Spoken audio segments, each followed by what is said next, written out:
Samantala, PhilAm activist na si Santal Anicoche.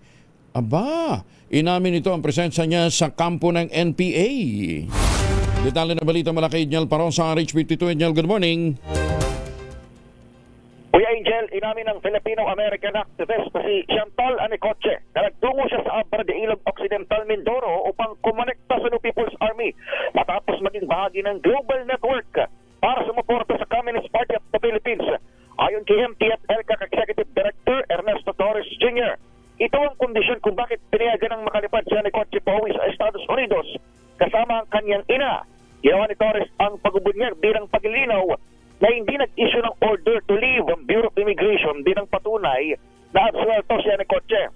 Sabi ni Asik Yusek Torre, inamin din ito nang habang sumasalang siya sa debriefing sa Camp Kapimping sa Tanay Rizal. Nakalipad na pa Amerika si Anicoche makaraang makumpleto ang medical procedure at sunduin mismo ng kanyang ina sa 2nd Infantry Division Army Station Hospital. Magunitang na-rescue siya ng militar sa mismo lugar ng bakbakan laban sa NPA noon lamang nakaraang buwan.